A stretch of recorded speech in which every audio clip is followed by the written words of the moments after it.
What's going on, ladies and gentlemen? Welcome back to another video. I've just eaten some what do you call them, some strong source of protein, let's just put it that way. I won't tell you what it was because it just sounds a bit weird, but yeah, how are you doing? Tell me in the comment section below what is going on in your day, in your life, and in your my ex-manager is there, but she's going in the truck, so I won't speak to her. She's not my manager, but I worked with her once. Anyway, there's a few things that I need to make note of mentally first. I want you to go and check out a channel called DEFCON. God, I'll write his name thing down in the comment section below. It's like DEFCON something. He's an American security guard, and he really inspired me to make this video. So I need to give credit where credit is due. And yeah, just let you guys know about that. So, what did I even want to say today, man? What did I want to say? Right, like I saw this video by Jim Rohn, who is a motivational speaker. Now, I'm not a motivational speaker, although I like to speak. I like to speak, and I like to teach as well. And then you might say, and I also say this to myself, who the hell do I think I am to teach someone? Like, what the hell, man? I'm learning every day. I don't have anything to teach you. Or rather, there's nothing that I can teach you that you don't know yourself already. And that's so key, right? Because I don't want this idea in my own head, because it's ego and arrogance leads you astray from God, so I don't want that. But it's this idea in your head that, oh, I'm the teacher and you're the student. I've been humbled by God so many times in my life for having that worldview in my head, where the student was, in some cases, vastly superior in many aspects of life, vastly in experience, in knowledge, in abilities, but I still was their teacher, because there was still something that they wanted, or something that they needed, and I was providing that. And that's been an occurrence in my life more often than not, where people are hyper skilled, hyper intelligent, hyper able and capable, but yet they still have come to me to seek something. And it's not anything more than just my ability to communicate. That's it. And it's like, my whole life people have told me you should go into the teaching profession. I don't want to go into the teaching profession now anyway, right now, because I've got life experiences that I want to accrue. I want to learn more about different groups of people. If I was to ever become a teacher, I would want to speak from a place of experience rather than a place of, information, like from a book. I don't want that. I don't like that. I never respected people like that when I was in secondary school. I respected people who usually had another job before they became a teacher. I respected ex-cops or firemen, military guys. I wanted to be like that, actually. That was my plan. I wanted to be a military guy, and then I wanted to go into maybe university teaching later on in life. And who knows, that might still happen, right? It's not the end of the world. Life goes on. I'm not dead yet. I'm alive, right? Alhamdulillah. And inshallah, for the rest of today, I will be alive. But it's the idea that I want to get life experiences before I kind of put myself in that position where I'm going to be an influence to young people or young students. With that being said, life has also humbled me in another area, which is why I'm making the video. It's been inspired by DEFCON, the DEFCON way, or whatever his name is, where he tells the story about him becoming a security guard and how he goes to an interview.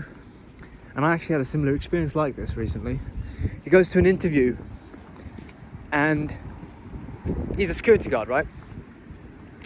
But all of the candidates are Navy SEALs, Green Berets, ex-cops, right? FBI, all the SWAT.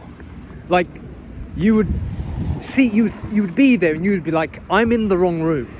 I'm not supposed to be here. Like, this is not where I'm meant to be, right? And they're over there and they're spilling the beans and speaking about how they've gone and done 3 tours in Afghanistan and they've They've done all these special operations and these missions and all this stuff. And he says, well, at first, of course, he's bricking himself. And he's like, okay, am I in the wrong room? But then he says, okay, but we're a security guard.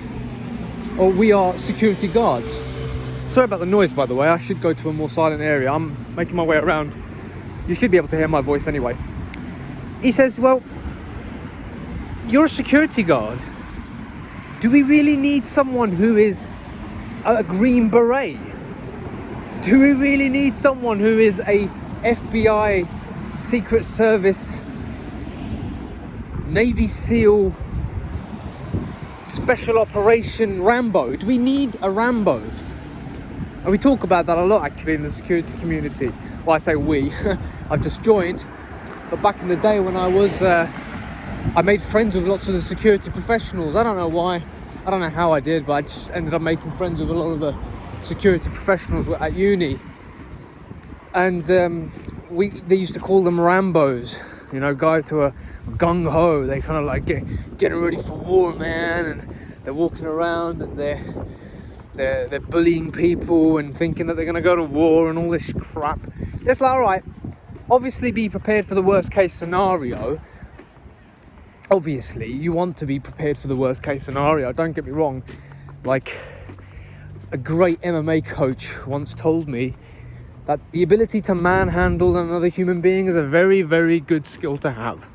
And it is, right? It's why I've been doing martial arts for the last few years. And the progress has been very slow, but the progress is directly correlated to how much effort you put in. And that is the harsh truth, right? Like, if you're not seeing the progress you want to see, you're not putting in enough work, brother. Or you might be putting in the work and you're not seeing the results yet, but I think your conscience will know the difference. Your conscience will know if you're putting in the work. And it's hard. Like, the work is hard, by the way. It's not easy work. It's hard work. But that being said, it's really about the hard work. And again, the ability to manhandle another human being is a vital or an important skill to have. But the one skill that you really want to have, the one that's actually more important than the manhandling, is the ability to de-escalate with your tone, your body language, your conversation skills. That is more important than your ability to manhandle someone. Because let's be real, okay? As someone who is learning to fight in martial arts, or as someone who, let's just say studies martial arts, because I don't like the other word, as someone who does that, it's an ugly business, right? Fighting is an ugly business. It's not something that's enjoyable. It's not something that's glamorous. It's not something that's fun. I mean, yeah, you can derive some pleasure out of it, I guess, but I'm not one of those people. I mean, sometimes I am, sometimes I'm not. It really depends on the day, to be honest. But point is, violence is not fun. It's horrid. The psychological effects, the physical effects. I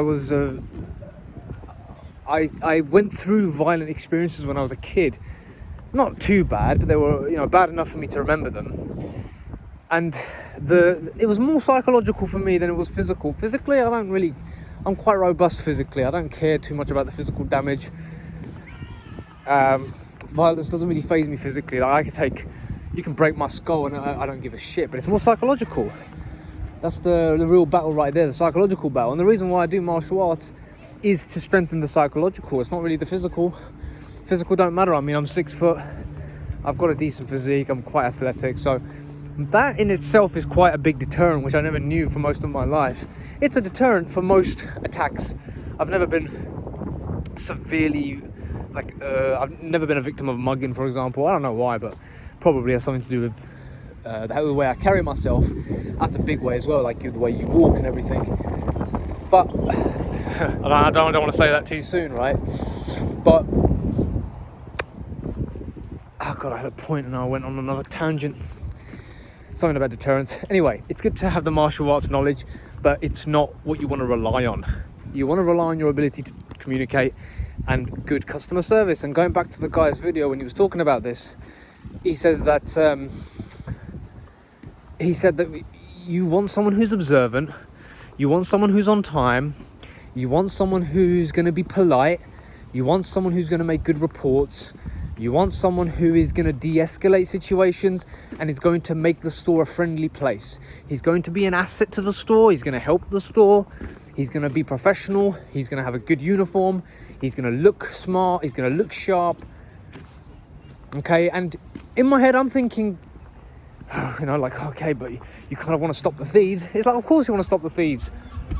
Most of the time it's a conversation, and most of the time you deter people without even knowing. Intimidation's a big part of the game in security, but of course I'm more about the hardcore skills. Like, I want the skills. I want to be able to, okay, if this was to get south, what am I going to do? What's my plan B, C, D, and E? Right, I want to, personally speaking, know that. And that's why I train martial arts in general. This has just given me a reason to train more harder now. I'm training every day now, just to make sure I have the practical skills available to me in any incident. Standing, grappling, wrestling. I don't care what it is really. It's just as long as it's one person or two, I know what to do in a situation like that, as opposed to being completely out of my comfort zone. So I'm putting myself through a lot of stress right now, in the sense of good stress, not bad stress, good stress, when it comes to training and just smashing out the gym. But what I wanted to say is, and this is from that guy, bless him, I'm going to put his name in the title as well, because he really changed my worldview about this. Like, you are valuable, and you have a lot of worth as you are. And you just need to see it. You just need to see it. Like, you don't need... I used to think this. There was a few things in my mind that used to make me feel really insecure about people. Insecure about myself. And don't get me wrong, you still have to work on these aspects of yourself. But you are valuable as you are. Now, I know people like Jordan Peterson will say, no, you're not. You need to become competent and get your shit in order. And that's, of course, that's true as well. But that's more a psychological thing, don't you think? I think that's more psychological, because you don't think you're worth it, and that's why you don't act like it. But if you thought you were worth it, you would act like it. You would get your shit in order. And he says, he's not wrong. He's not totally wrong, no. He says you need responsibility. What is going to bring forth your best self? What's going to make you on time and sharp and pay attention and be on the ball and use a bit of effort? What's going to do that for you? I used to always think it was the military. Now it's actually this job that I've got. This job actually makes me think about my job outside of the work, not in a bad way, in a way that engages me. It kind of stimulates me. It's got me training harder than I've ever trained before in my life, and now the training is training as opposed to my life. Right? I used to see the training as being something that I do as it's my life, but that's changed now. It's more about the training is the training, life is life. But you have worth. You have inherent worth. You are valuable. And you don't need to be like everybody else. You don't need to be ex-Navy SEAL or ex-cop to be good at your job. You don't need to... I used to get insecure about this as well. I never had street fights, right? And I used to think that kind of like gets on my... it kind of negates my cred, if you will. Kind of makes me look a little bit worse off. And it's like, no, it doesn't really, because it kind of just shows that I've got very good de-escalation skills. Because every time I was in a street fight or got close to having a street fight, I talked my way out of it. Literally, not like a bitch, like, oh, don't hurt me.